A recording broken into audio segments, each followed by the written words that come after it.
Okay, well I've had cause to struggle my tyre off again, and it's very interesting. This surface here now is actually fairly corroded, and that wasn't the case when I first put the tyre on. And I noticed that because when I first put the tyre on I had problems and I moved over to using slime, that there was actually a large amount of corrosion built up in this center area here, and I kind of mentioned that in one of my earlier videos. It was like all clagged up when I cleaned it all off. It was okay, but it was still shiny up here. But I'm going to have to give that a bit of a polish. I mean, that's not that it's a fucking big deal, but you know.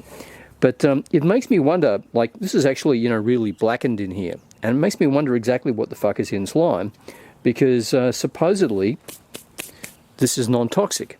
So it's pretty unusual for something that's non-toxic to, you know, make corrosion occur on aluminium. Now, previously, as I said, it was about as shiny as that all the way over. So this part here was indistinguishable from over here, where it is now, you know, quite darkened.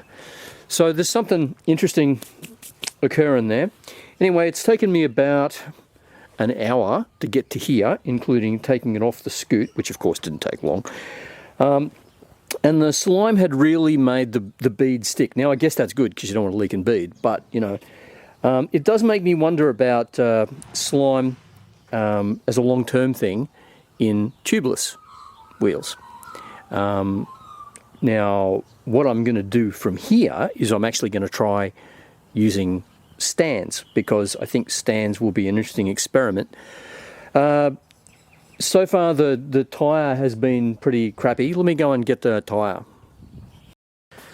Okay, well here's the tyre, and you know, as per usual, I would complain that this is just really too soft here. Like, and there's fuck all tread on the tyre. There's fuck all thickness in that.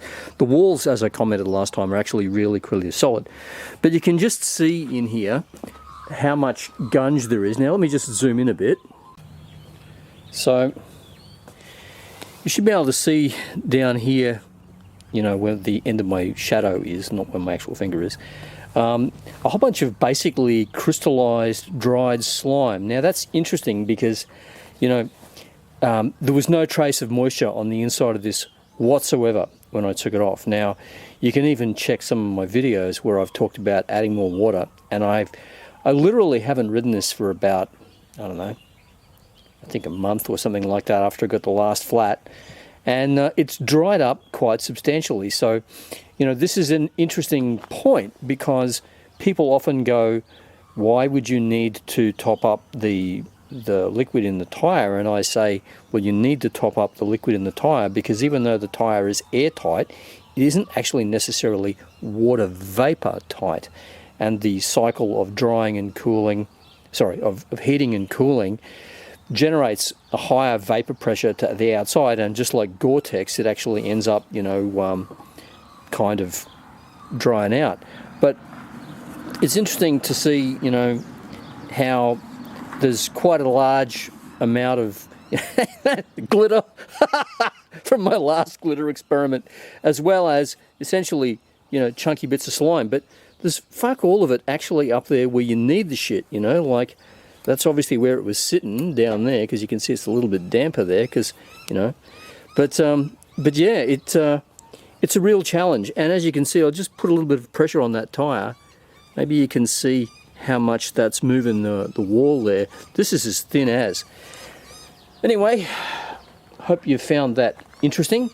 I'm going to chuck that tyre in the bin now, and I'm going to try and fit a new tyre, and now I'm going to try stands in. But first things first, I'll clean the rim up, put it all together, and then I'll report on it over time. Well, as expected, it didn't take long to give it a clean up with a power tool. It's got the right bit, so now that's pretty smooth all the way around there. I didn't really bother with inside here because it doesn't change anything, and all I'm really interested in is how well the bead seats on that. So It's of course only surface corrosion, nonetheless. Despite the fact that it's claimed as non-toxic, I wouldn't be drinking it if I was you. I might give it a bit more of a clean up deeper in there, but you know, piffle. Anyway, we'll see how it goes. Well, for shits and giggles, I decided to weigh these things, and the hub, because it's got the motor in it, and you know, all the magnets and coils and the stator and shit, that's 4.26 kilos. And so the wheel, the tyre is 1 and a bit kilos, 1.09.